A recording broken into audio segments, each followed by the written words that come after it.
Hi there, I'm Dawn Tibbetts, and this is my PowerPoint presentation for the Chapter 16 section covering nuclear chemistry. So here's a presentation, the atomic bomb, and we're looking at the chemistry of fission reactions and what's going on here and how it makes the bomb so destructive, excuse me, and so powerful.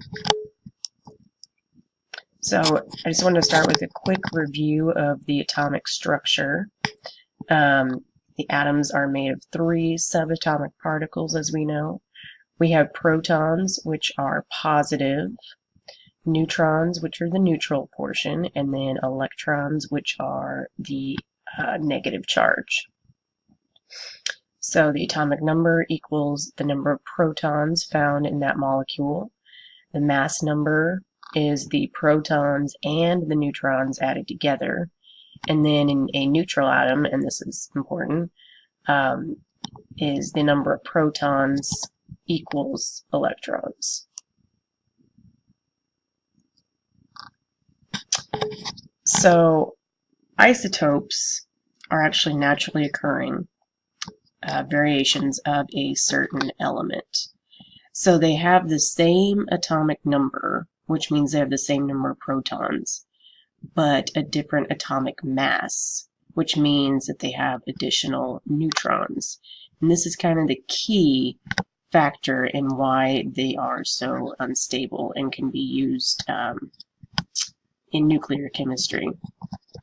And they also are known to produce radiation energy and decay. This can be decaying quickly or in most cases rather slowly. Now, uranium and plutonium were the 2 isotopes that I found were used in the making of atomic bombs.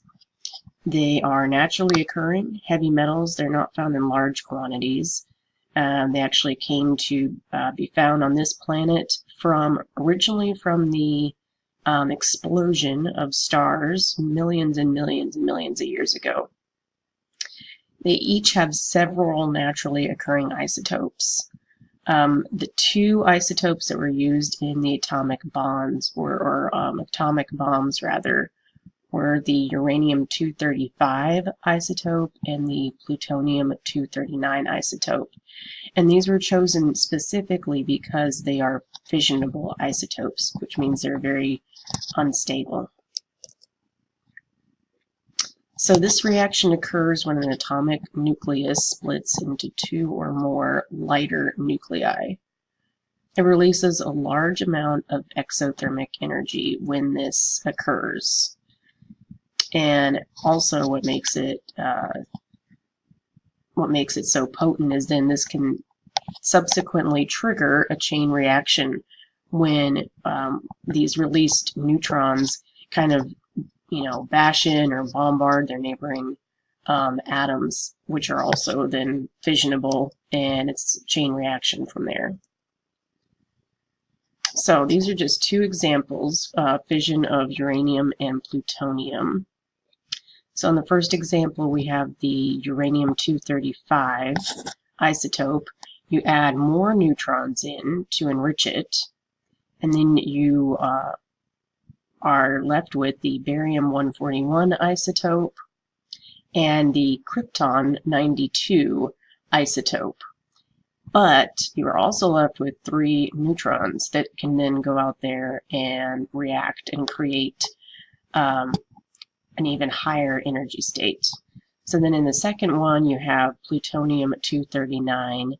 Add in neutrons, you're left with the xenon-134 isotope plus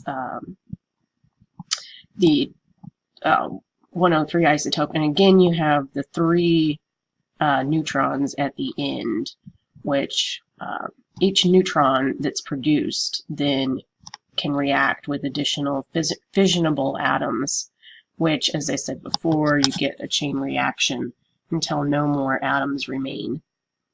This reaction just keeps going and going and going until the energy is burned up.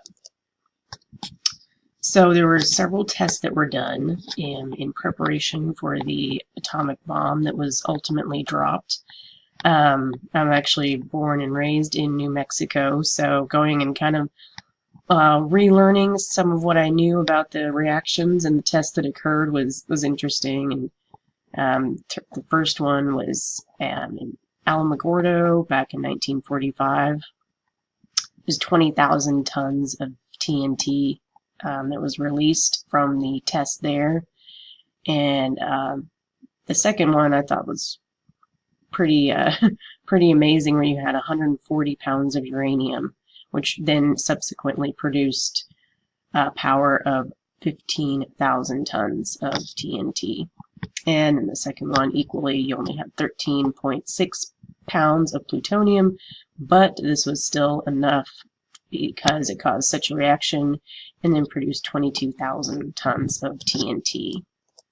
So this is just a brief presentation of isotopes and nuclear chemistry.